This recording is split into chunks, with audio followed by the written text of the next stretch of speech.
দেশের বিভিন্ন জেলায় হামে আক্রান্তের সংখ্যা বাড়ছে। এদের মধ্যে শিশুর সংখ্যাই বেশি। বরগুনায় 250 শয্যা জেনারেল হাসপাতালে 18 জনের শরীরে হামের সংক্রমণ নিশ্চিত হওয়া গেছে। পাবনাতেও বাড়ছে এই রোগে আক্রান্তের সংখ্যা। ময়মনসিংহ মেডিকেল কলেজ হাসপাতালে গত 24 ঘন্টায় নতুন করে হামের লক্ষণ নিয়ে 21 শিশু ভর্তি হয়েছে। মঙ্গলবার সকাল 9টা থেকে বুধবার সকাল 9টা পর্যন্ত তাদের ভর্তি করা হয়। বর্তমানে চিকিৎসাধীন আছে মোট 64 শিশু। এছাড়া গত 2 সপ্তাহে হামে আক্রান্ত হওয়ার পর অন্যান্য জটিলতায় চিকিৎসাধীন অবস্থায় মারা গেছে 5 শিশু।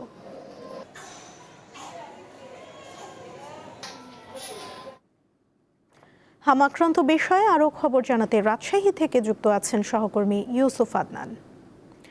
আদনান, হাম আক্রান্ত রোগীদের চিকিৎসার বিষয়ে কর্তৃপক্ষের তৎপরতা কেমন দেখছেন? সার্বিক পরিস্থিতি আমাদের জানাবেন। আগের মতোই clean. Berger easy clean fresh, দেয়ালে দাগ থাকবে না, রাখবে সুরভিত। সুমনা রাজশাহী মেডিকেল কলেজ হাসপাতালে হামের উপসর্গ এবং আক্রান্ত হয়ে রোগী ভর্তির সংখ্যা দিন দিন বাড়ছে।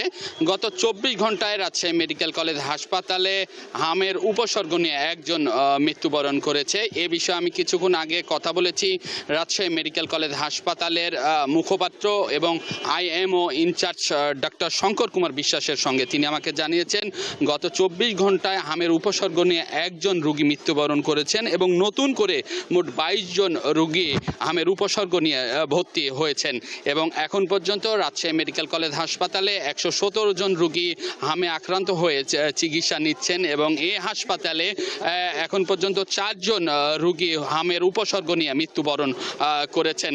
এবং একটি বিষয় যদি সুমনা জানিয়ে রাখি যে এখানে শিশু ওয়ার্ড রয়েছে। শিশু ওয়ার্ডে মোট বেড সংখ্যা রয়েছে 200টি, কিন্তু আমরা দেখেছি যে শিশু ওয়ার্ডে মোট রোগীর সংখ্যা 700 থেকে 750, সেই হিসাবে 500 থেকে 550 শিশু রোগী বৃদ্ধি পেয়েছে। তবে হাসপাতাল কর্তৃপক্ষ চিকিৎসা সেবা দেওয়ার জন্য হামের রোগীদের জন্য একটি আলাদা ওয়ার্ড তৈরি করেছেন এবং 40 শয্যা বিশিষ্ট একটি ওয়ার্ড গতকালকেই তারা তৈরি করেছেন। এবং সুমনা আরেকটি বিষয় যদি জানিয়ে রাখি যে রাজশাহী বিভাগের যে 8টি জেলা রয়েছে, এই 8টি জেলার যদি একটু চিত্র তুলে ধরি তাহলে বলবো যে এখন পর্যন্ত রাজশাহীর 8 জেলায় মোট 229 জন রোগী হামের উপসর্গ এবং আক্রান্ত হয়ে চিকিৎসা নিচ্ছেন। এর মধ্যে 137 জন রোগী পজিটিভ রয়েছেন এবং এর মধ্যে এই রাজশাহী 8 জেলায় মোট 11 জন হাম আক্রান্ত রোগীর মৃত্যুবরণ করেছেন। এর মধ্যে চাঁপাইনবাবগঞ্জে 5 জন, রাজশাহীতে 2 জন, পাবনায় 2 জন, নওগাঁয় 1 জন এবং সিরাজগঞ্জে 1 জন রোগী রয়েছেন।